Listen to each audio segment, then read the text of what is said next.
Hello guys! For today's video nga pala is pauwi na nga kami sa aming lugar sa Maylongyan. And then ayan yung asawa ko, inaayos na nga niya yung mga gamit namin. And then yung mga konting nabili namin is bago muna kami magbiyahe is kakain muna kami dito. Ganito nga pala guys, may mga restaurant pala na ganito. Yung ikaw na yung kukuha ng mga gusto mong kainin. And then i-compute lang nila kung mga magkano yung kinuha mo. And then yan pala yung order ng ipag ng asawa ko. At tingnan nyo nga naman guys yung panahon. Parang umaga nga pa lang yan. Pero sa mga oras na nga yan is tanghali na talaga. Pero grabe pa rin sa pagkalamig. Nauna na nga ako makatapos kumain at nauna ako dito sa labas at para makapag-video na rin. And tapos na nga sila kumain at ayan, simula na kami sa aming biyahe. Yung van nga pa lang yan sa unahan is wala yung driver niya. Buti na lang may contact number naman sa harapan nung sasakyan niya. Tinawagan ng asawa ko at ayan, nagmadali naman si kuya na i-drive yung van niya na para makadaan kami. And dumaan nga pala kami sa may gas station kasi wala na din gas yung car. Pakunti na lang at mahaba-haba pa nga ang aming biyahe niyan.92加码，手机付还是油卡？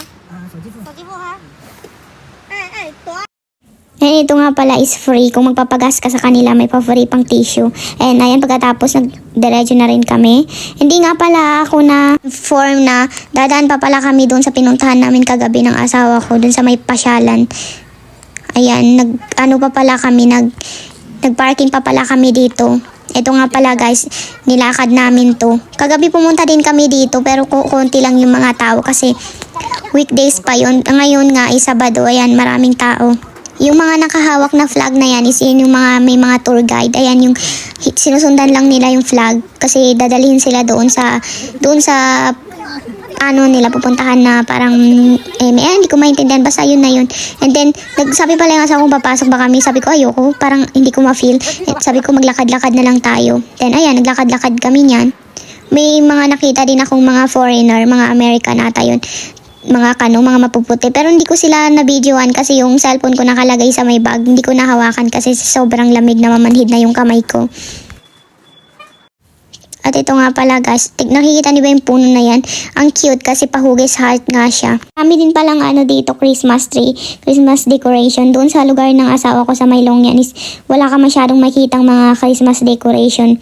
Meron lang ako nakita ng isang beses is sa may bakery shop. Sabi ko nga sa asawa ko, siguro Christian yan sila kaya nagse-celebrate sila ng Pasko.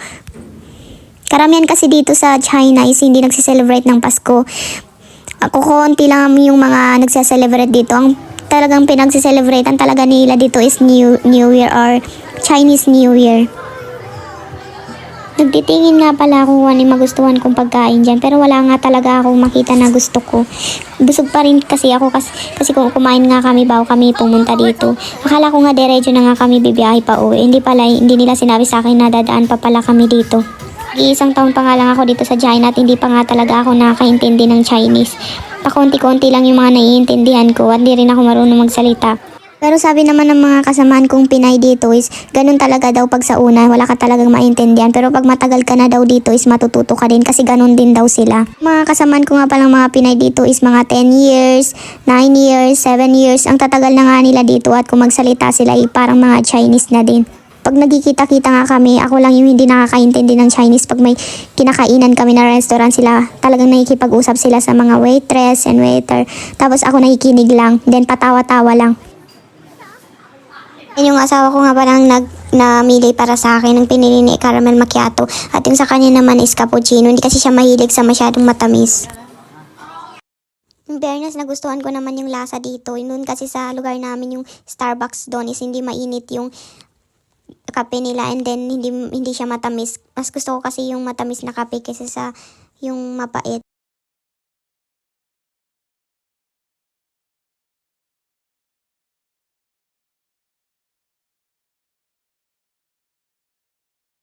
Tapos nga namin makuha yung in-order namin na yan, lumabas na kami at maglalakad-lakad muna kami.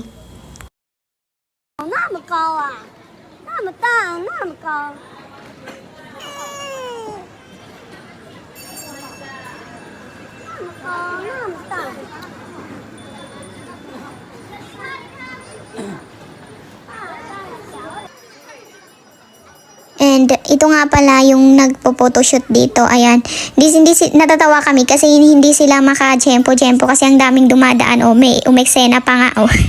Natatawa talaga kami ng asawa kasi kada shoot nila may dumadaan na ganyan. Pero ito ang pinophotoshoot nila is gagamitin nila sa kasal nila. Sana all. Ang sweet.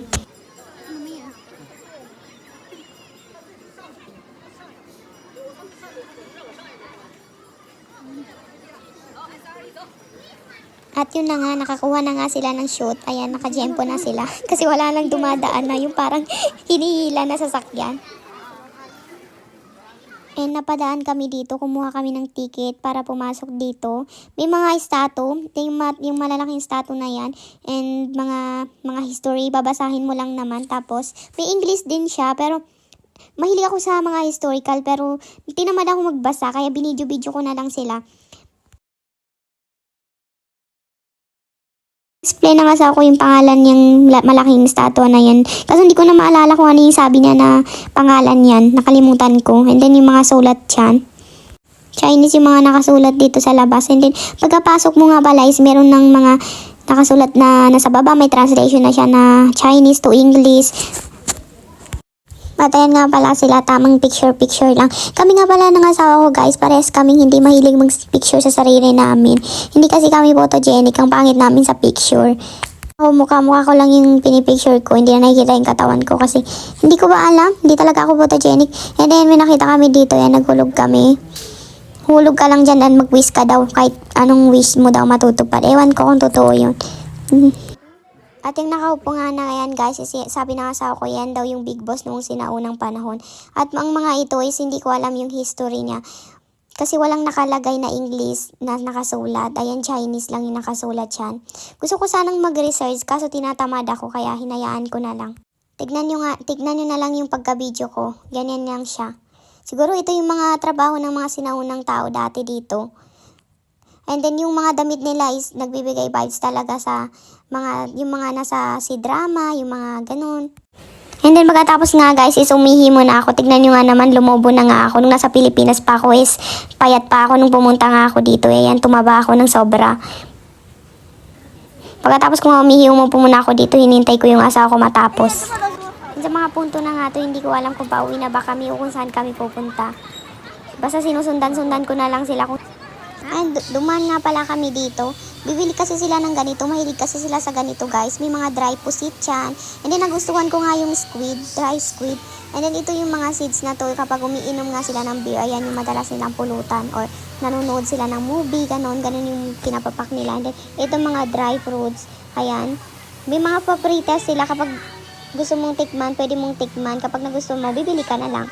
Ayan, ang ganda nga ng mga packaging nila guys. Ang sarap-sarap talaga ipang pasalubong sa pag-uwi sa Pilipinas. And then may mga chips din dito. Kung ano-ano ng mga chichiria. Ewan kung anong tawag dyan. Basta yan yung masarap yan. Bumili kami dyan. Mga tatlong klase ng chips lang. Masasarap talaga. Pero yung nga lang guys is maanghang lang siya. Pero masarap talaga siya.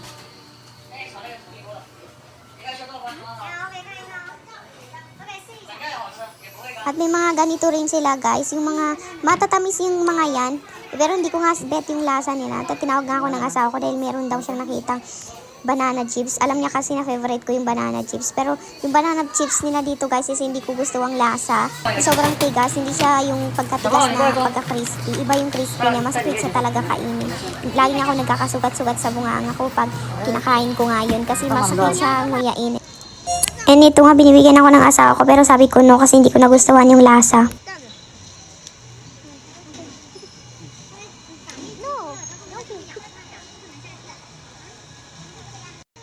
At tignan nyo nga naman kung paano ilagay nung lola nung bata yung bata sa likod niya. Ganyan nila buhatin yung bata dito. Ayan yung asawa ko, bumili siya ng lollipop kasi nga siya lang yung magdadrive and gusto niyang meron siyang inunguyang or sinisip-sip habang nagdadrive siya. Mahaba kasi yung biyahe namin at wala siyang kapalitan sa pagdadrive.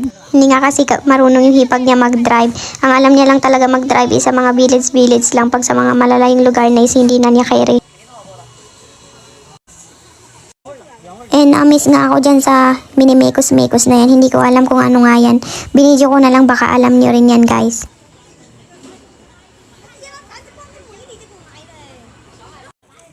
Inibigay ko na nga sa asawa ko yung kape niya pero hindi niya pinapansin yung kape niya dahil nakapokus siya sa pagkain niya ng nuts. Ito nga pala yan si kuya is sinuturo niya pala kung paano buksan yung nabili naming nuts. Ang ganda-ganda nga ng pagkabukas ni kuya, walang sira talaga. Buong buo yung pagkuha niya talaga dun sa nuts na bubuksan niya. Tapos tignan niyo yung sister-in-law ng asawa ko. Biyak-biyak yung pagkabuksan niya. Hindi niya talaga kaya yung perfect na pagkabukas. 对，人被裂破了啊，哦，人裂破了，坏的，这个。这个坏了。 At ayan na nga, dinagdagan pa nga ni kuya yung binili naming nuts. At tuwa nga naman yung nanay nung hipag ng asawa ko.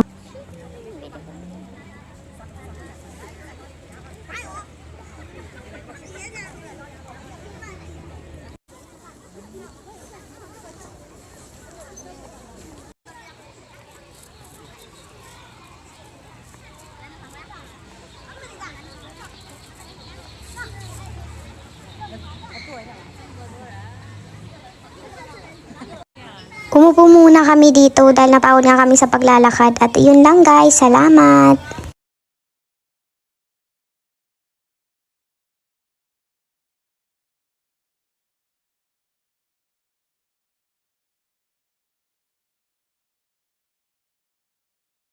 Umupo muna kami dito ng sandali bago kami umuwi. And then yun lang, salamat!